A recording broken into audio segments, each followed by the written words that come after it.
What a great escape. At the end of the day, 3 points is what matters. Obviously, we're going to delve into the game, but Christian Pulisic, thank you very much. All right. Here we go, back again on the other side of the coin. All right, welcome back to the other side of the coin, ladies and gentlemen. Look, not the prettiest game, but I'm not surprised. I've said it all along that we lack that attacking identity. We really do. And especially when we come across a very well structured defensive team, which West Ham were, they were looking for counters. We find it very difficult to ask several questions. That's been our Achilles heel all throughout this particular season, and it isn't any different today against West Ham. But the good news is we get the 3 points. And I've said it all along in the last probably 2 to 3 weeks that I'm over it. I'm over this particular season. There's been so many adversities, starting from injuries to key players. The pandemic situation, Romelu Lukaku infamous interview, Roman Abramovich sanctions to the football club being sold, the whole sale process still not being resolved, and now of course Antonio Rudiger leaving, and it's been confirmed by Thomas Tuchel. We'll look at some of the comments. Christensen is leaving as well. That particular one, look, as much as I appreciate what Christensen has done for the football club, but I'm not overly too worried about him leaving because, injuries and even now stomach cramps. These stomach cramps, they seem to happen quite regularly. I remember Sarri, and there's a quote that's floating around in social media. Maurizio Sarri was saying that for some reason, Christensen gets these stomach bugs before a match. He gets nervous, and then it gets to a point where it's cramps and he can't play. It's incredible, and that's pretty much what apparently happened again. Stomach cramps. He was meant to start, but Chalobah came in, and you know what? Chalobah did a really, really good job. And look, let's talk a little bit about the match. As I said, in terms of creativity, we still lack. Massively lack. I can't really recall anything that we did substantial in the first half. In the second half, we looked a little bit better, of course, but once again, it's not like we blew the world apart. We asked them a lot of questions. They were defending. They probably didn't have that many big chances as well, maybe just one with Yarmolenko. So kudos to our midfield, kudos to our defenders for defending well. I think Chalobah did a very, very good job along with Thiago Silva. Azpilicueta on that LCB, some mistimed passes. And this is the thing. Look, if we're going to be sitting here and being critical, Azpilicueta is a particular player next season. You wouldn't pencil him down as a starter. At best, a bench player, and maybe at times rotational. I wouldn't even deem him as a rotational player. Maybe just a bench player, someone we can bring on, perhaps get an injection of some sort of energy in the last 10 to 15 minutes. And there's question marks over Azpilicueta as well in terms of whether he stays or not. But there is, as great as a servant he has been, his time is up. And much like everyone else in this world, in any way or any sort of industry that you work on, your time eventually comes up. And this is the stage we're in with Azpilicueta. We'll see what we do down the track. But right now, look, one thing I can say about Aspi is an utter professional. In terms of midfield, ladies and gentlemen, look, let's talk a little bit about Jorginho. My honest assessment of Jorginho is the reason we brought him into this game. I think he's done that in terms of making sure West Ham doesn't see enough of the ball, control the midfield. But the issue with Jorginho is that you don't see enough progressive passes. Is Jorginho one of the best players, deep-lying midfielders? No, he's not. I think there are other players that can do his job and also play progressive pass. But at least what he's done in this particular match, unlike the Arsenal match, where Arsenal, it was so open, Arsenal just, ripped through our midfield into our defense, and they saw so much of the ball. From that perspective, West Ham didn't see enough of the ball. And I'm pretty sure had we not had Jorginho, I think they would have fancied themselves to see more of the ball. And this is what, Patrick Vieira spoke about as well against Palace, that in the second half, when we gave Jorginho a little bit more room to have Ruben Loftus-Cheek and Mason Mount, and see a lot more ball, that's when Crystal Palace really struggled. So there is positives, what he does, but the negatives are that there are other factors of the game that we need. Like Rodri, for example, from Man City, does everything that Jorginho does, but more, provides goals, provides assists. And that's the level of footballer that we need at Chelsea Football Club in order to bridge the gap with the big dogs out there. Now, look, I'm not going to sit here and smash Jorginho because of that penalty. Obviously, that penalty was a howler. It was an absolute howler. But I'm not going to, you know, assess his whole performance based on that penalty, because you take away the penalty, everything that was asked for him to do, pretty much what he did. So from that perspective, it is what it is. There's a bigger discussion to have in terms of who should be our penalty taker. Look, a lot of people are saying maybe we need to change it. Jorginho is a particular player who's had good stats in terms of penalties. So it makes sense he is the penalty taker. But moving forward, does he play enough games for us? Probably not. Should there be a different penalty taker? I think it is Kai Havertz when it's not Jorginho. But in the situation where Kai Havertz got substituted off, should it be Romelu Lukaku? Maybe it should. Maybe it should. And Jorginho should probably become the third choice. And this is not becoming a reactionary to this scenario. Jorginho has apparently missed his last 3. 2 for Italy, 1 now for Chelsea. And I've always said the technique that Jorginho has, better keepers or even keepers that are studying his technique, if they just stand still as long as they can, they will be able to save it because Jorginho doesn't hit the ball that hard. So unless Jorginho changes his technique, which he has, which he did previously last season, he was going through a bit of situation where he was missing penalties and he changed the technique a little bit where he started to smash the ball. And then he reverted back to his hop skip again. Look, either way, I'm not fussed. I'm not fussed. If Jorginho continues becoming continues to stay being the penalty taker, I'm not fussed because sooner or later he'll put it away. But if we were to change it and give it to someone else like Kai Havertz, because Jorginho doesn't play enough games for us in recent times, he doesn't start for us regularly, then I'm fine with that as well. I'm fine, but that's a separate discussion. But for me, I'm not going to bash Jorginho for his performance just because he missed that penalty. In regards to N'Golo Kante, ladies and gentlemen, you saw the possessions that N'Golo Kante took. It was a lot in the final third. And for me, this is the issue. Is that the kind of player that you want to see taking more of the playmaking role in the final third? Is N'Golo Kante that type of a player? For me, if N'Golo Kante was disciplined enough to stay deep, then we probably don't even need to play Jorginho. If he was disciplined enough to, just play that Johnny Mikel role, just take the ball, pass the ball, recycle the possession, make sure we control. But that's just not in his remit. He is so prone to run up and down. So that's why you need to have a Jorginho next to him in a double pivot. But the issue is he gets himself into such situations where you'd want a playmaker to be there. So it's a conundrum. It's an absolute conundrum. Would I have liked a different player instead of Kante there? Probably. Who could it have been from our bench? Maybe Saul. Maybe Saul, who's able to pick up, pass out, able to shoot from distance. Now, you may think, oh, Miz, that sounds ridiculous. Kante, look, just ask yourself, do you want to see Kante in those positions? You saw some of those mistimed passes. You saw some of the shots going either on top or being blocked. So that's not his role. It's simply not his role. Up front, ladies and gentlemen, look, I don't think anyone had too much of an impact. I know some of the stats for Mason Mount looks good, but I don't really think he really put an imprint on that game. Similarly with Kai Havertz as well. Timo Werner, same thing. I don't think he put a massive imprint. Ruben Loftus-Cheek, there's some stats showing that he had a very good game, but I don't think he left a good imprint.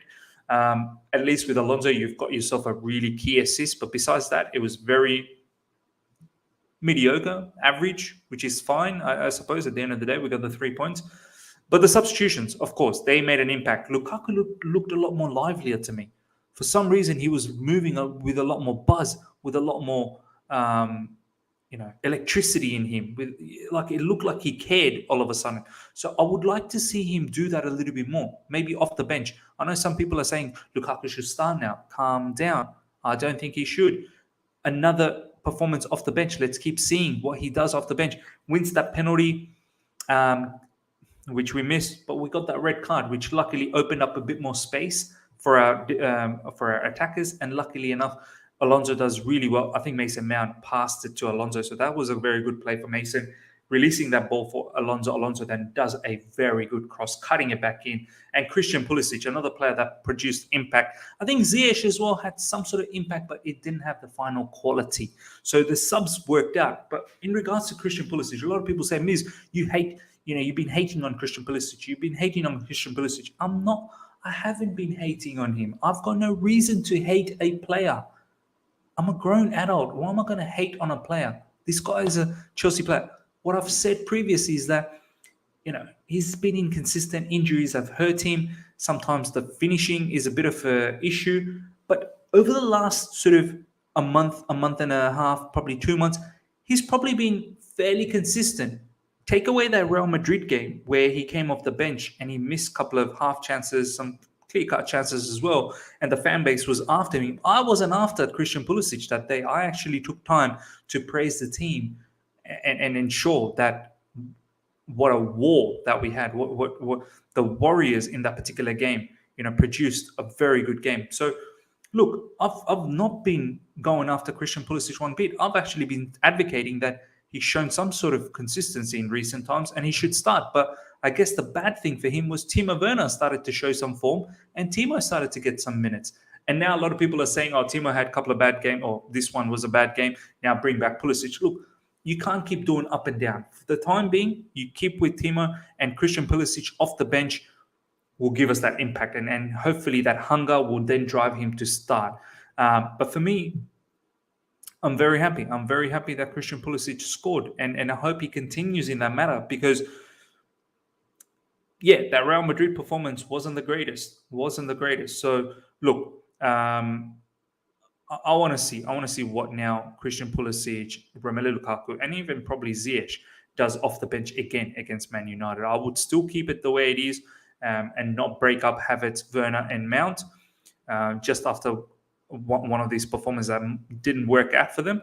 But I want to see how they continue and then allow the bench players to show another performance. And if they break through again, then start thinking about, okay, who can we bring in the starting lineup. But as I said, ladies and gentlemen, very, very happy with the 3 points, but the performance wasn't the greatest. Once again, as I said, I'm over this particular season. I just want us to secure the top 4 now because that's all we can do in terms of Premier League, get the 3rd position and focus on FA Cup, get into a bit of momentum moving into that FA Cup final. Let's check out what some of the social media conversations that's been happening, some quotes from Christian Pulisic. Thomas Tuchel just said to make a difference, to combine and make opportunities. It feels good to be more secure in top 4. We need a win at home and it feels great in front of our fans. He further goes on to say, we need to finish the season strong, some good league games and then a final. I need to come in and make difference and show I want to be playing. Even he says, I need to come in and make difference and show I want to be playing. So it's good to see that he's got that hunger back again. Thomas Tuchel, it seemed a bit stuck. We knew it. It can feel like this against West Ham, who defend with a lot of bodies and discipline. We have to wait for the moment. We had some acceleration with Mason Mount from midfield, but nobody was joining. It felt stuck. And this is how we felt as a fan base as well. It felt like it just wasn't going anywhere. That first half was very boring.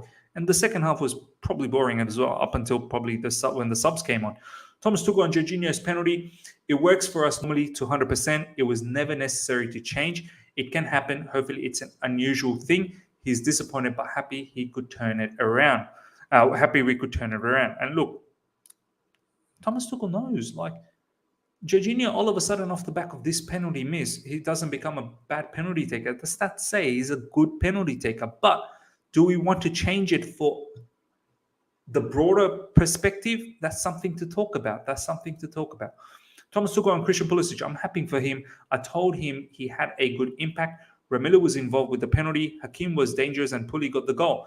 he lacked confidence in recent matches. There you go. Thomas Tuchel saying Christian Pulisic lacked the confidence. For some reason, after the international break, things went a bit dull, but hopefully he's picking it up and maybe it's coming at the right time. And hopefully he peaks against Liverpool in the FA Cup final. Thomas Tuchel and Christian Pulisic again. Did I miss anything? Okay. Pulisic struggled a little since international break where he had incredible amount of journey and time zones. I felt he struggled a little bit energy-wise on and off the pitch. It's sometimes like this. Thomas Tuchel on Pulisic, we tried to bring him back with full confidence from the bench, and I'm happy, and I'm very happy he was able to have this big impact. Great to see, honestly, great to see. And I want to see the same thing against Man United. Probably wouldn't start him again another match off the bench, and see what impact he can do. And I think he'll be a massive impact off the bench. He's a live wire, to be honest. Breaking, Thomas Tuchel has confirmed Antonio Rudiger will leave Chelsea at the end of the season. There you go, ladies and gentlemen. It is now done and dusted. Tony, to the media, is on it. The situation is that he wants to leave the club. He informed me of this in a private talk. We gave everything, me and the club, but we could not fight anymore because of the sanctions. Without the sanctions, we would at least be able to carry on fighting, but our hands are tied. We don't take it personally. It is his decision. There you go, ladies and gentlemen. It's been a rough 24 hours. I've copped a lot of insults for backing Rudiger. As you can see here, 230k, whatever it is, looks like if the sanctions weren't there, Chelsea would have fought again and probably would have given him that offer. And maybe there could have been a deal that could have been struck for Rudiger.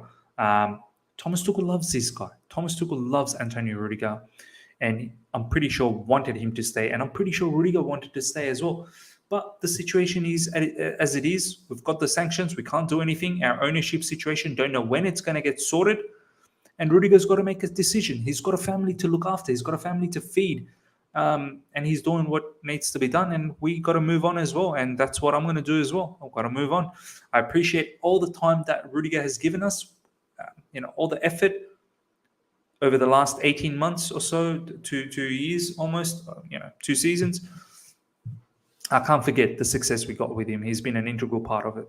Thomas Tuchel, he is a key figure and will stay that way until the end of the season, but it is disappointing. We'll miss him a lot. He gives courage in the dressing room, the kind everyone is afraid of, but the kind to play 50, 55 games at an outstanding level. There you go. He's a particular figure that players fear because he demands high quality football.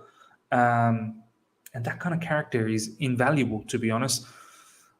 It's just sad that sanctions absolutely ruined us. And also the availability, 50 to 55 games, Antonio Rudiger. In this day and age, all these players getting injured, it's very important that you have players that are just consistently available. And Rudiger was. Obviously, in the last couple of games, he's been injured. Now, hopefully, he recovers very soon. He's a top defender in the last one and a half years. For me, we then need to find another solution. There you go. Okay, Thomas Tuchel on needing Takeover to be completed. It would be ideal, but if you pull grass, it does not grow faster. We tried in the last weeks to focus on what we can influence, and that is the next match. Look, it is what it is, I suppose. It's a multi-billion pounds deal.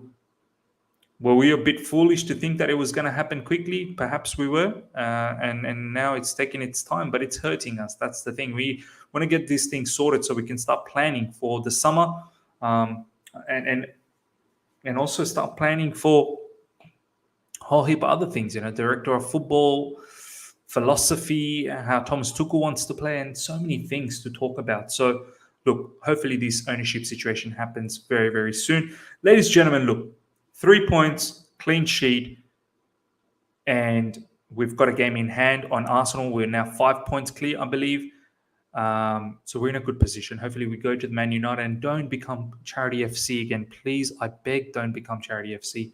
Finish things off, beat Man United, and everyone's been beating Man United. It's time we get in on the act. Hopefully you guys have enjoyed this. Smash the like button if you're here for the first time. Subscribe, hit the bell notification to stay in touch with all my content. Would love to hear what you guys have to say about this match. Until next time, see ya.